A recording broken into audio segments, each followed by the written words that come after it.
Welcome back to the story of Hashem's search for the Tzadik.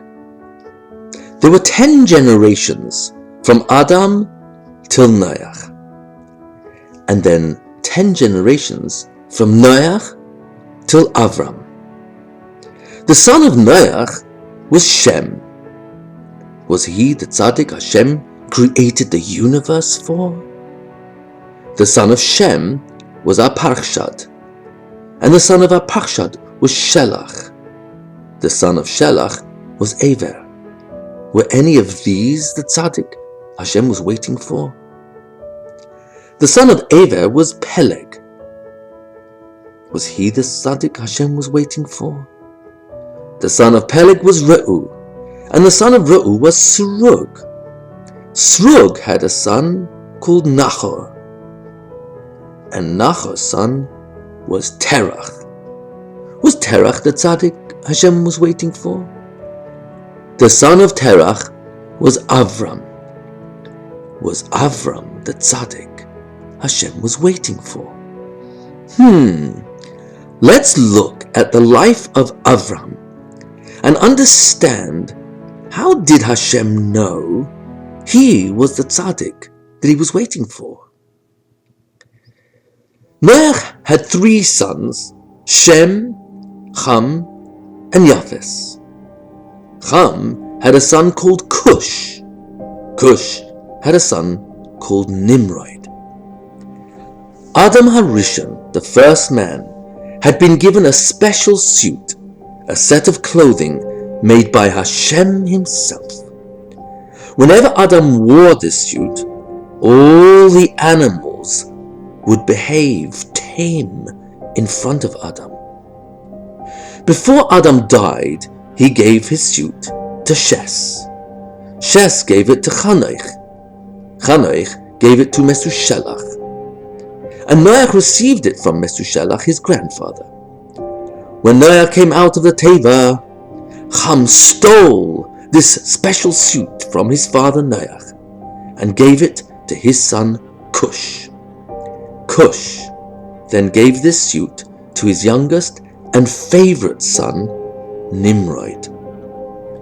Nimrod wore this special suit whenever he went hunting. All the animals were unafraid in front of Nimrod, and that's how it was easy to hunt them. Nimrod could easily get very close to them without them running away, and then he would trap and kill the animal. Nimrod was only 20 years old when he began wearing this special suit. Hashem actually made the person wearing this suit much stronger than usual. No wonder he soon became famous as the most amazing hunter in the world. Nimrod was a good speaker too. He not only knew how to trap animals, he knew how to trap people with his mouth. That means he could give such good arguments for why people should trust him, that soon he had become the leader of many thousands of people, till they made him king over them. Nimrod won every battle and war until his own kingdom, with many ministers in charge of different parts of his kingdom, was established. And his favorite minister was Terach. Terach was a very talented man. Nimrod made Terach the highest minister of all the others. Terach was also Nimrod's top general of his entire army. Terach helped make Nimrod even more rich. How did he do that? Well, Terach invented a way to stamp coins with pictures of people on those metal coins. He became the first inventor of minted coins. and he was also the highest priest of all the idol worshippers. Nimrod had many wise men as his ministers. Some of them were astrologers. Astrologers are people who study the night sky and the position of the stars, and they could tell what would happen in the future just from reading the position of the stars. Early one morning, these astrologers came urgently to the palace. "Yes, Your Majesty, we have read in the stars a great danger to you. The stars predict that a boy will soon be born who will grow up to claim you are not a true God, and that you, Nimrod, did not create the world. So what do you suggest?" "We suggest, Your Majesty, make a law that all newborn boys will be killed." "I agree, but we must be clever about it. Listen, have my builders make special houses where every woman about to have a baby must stay in her own house till the baby is born. We'll give a house to each one of these mothers, and if the mother gives birth to a girl, she will go home with her new baby. But if it's a boy, she will go home alone." Terach, Nimrod's top minister, was there. "Your Majesty." "Terach, what is it?" "My wife is soon to have a child. Surely she is not included in this law?" "Terach, have nothing to fear. I trust nobody like I trust you. If your wife has a boy, I am certain you will raise him to be just like you, loyal to me in every way. Don't worry, this law does not apply to your family." "Thank you, Your Majesty." Over the next few months, over 700,000 newborn baby boys were killed by this most cruel King Nimrod. Terach's wife, her name was Amtalai. She was the daughter of Karnavo. Terach's first child was Avram. A year later, Nahor, his brother, was born, and then Haran. This is the story of how Avraham was born.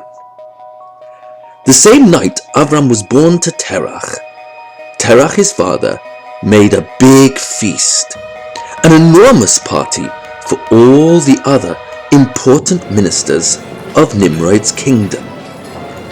They were Nimrod's wise men and wizards, the same astrologers who had warned Nimrod of what they had read in the stars. On their way home late that night, something most strange happened. "A large star is flying across the night sky from the east," shouted one of the ministers to the rest of the group walking back from Terach's party. They all looked up and saw an amazing sight, never seen before. And what happened next was the most extraordinary of all.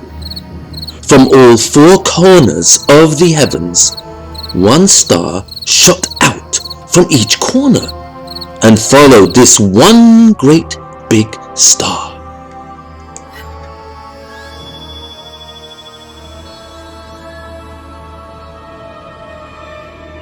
Amazing! Just absolutely astonishing! What could it possibly mean? The wise men all looked at each other.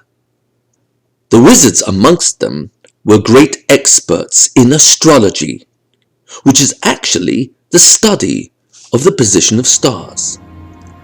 They were such brilliant astrologers that they were sometimes able to read the future from watching the positions of stars at night. They understood exactly what this strange happening meant, but they were too afraid to say. Finally, one of them spoke up. "You all know as well as I do that this most strange event is connected to the son just born to Terach this night. He is the child we warned Nimrod of. It means he will grow to become a great nation that will say there's only one God in the universe. The meaning of the other stars shooting out from all four corners of the sky is that all the nations of the world will one day follow this one star, all believing in the same one God. This nation that will come from the son of Terach will produce the leaders of the entire world. They will kill many kings who worshipped other gods, and finally, they will receive the land that is meant to be theirs." The group walked back to their homes in silence. They were all too afraid to tell Nimrod, because Nimrod believed he was the king of the world, and he even said he was the God that created the universe. Do you think Nimrod will be happy to hear the meaning of this amazing sight? By the next morning, all the wise men and wizards met. "We must tell Nimrod about what we saw last night, because if he finds out from someone else, he'll punish us for not having told him first." They all agreed. Nimrod was stroking his beard with an evil-looking smile on his face as he listened to his wise men describe to him what they saw the night before. "In that case, I have no choice. Tell my loyal minister Terach to come see me in the palace immediately. I will take care of this matter myself."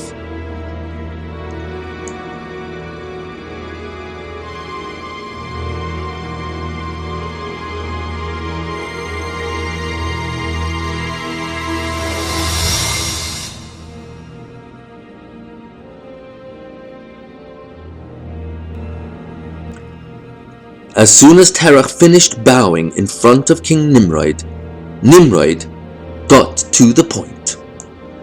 "Terach, you are my loyal minister, who I have placed above all my other ministers. You know that if I ask anything of you, it is only out of love for you." "Your Majesty, you are my king, you are my lord, and God of the world. Even my life belongs to you. Whatever you ask of me is my honor and happiness to obey." "Good, Terach. You answer well. I understand you have just had a baby boy. Give him to me, Terach. I wish that you give me your son for me to do as I wish. I will reward you with a house filled to the ceiling with treasure." "Certainly, your Majesty. As soon as he is weaned and my wife has stopped feeding him, I will have him brought to you for your service. It is an honor for me to gift you my son." "No, Terach. I do not need him to serve me. I ask you, bring him to me today. My wise men and astrologers saw in the stars that your son will one day say there is only one God. You and I know that I am the only God and King. I will save you from the suffering of a son who will embarrass you. Bring him to me today, Terah, and I will take care of him. I will give you a storehouse full of gold and silver in return. Terah understood. This meant the king would kill his newborn son, Avram. Of course, your majesty. Just to do your will is my reward.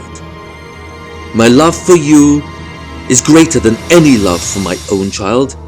I just ask that His Majesty permit me to bring him to you in 3 days.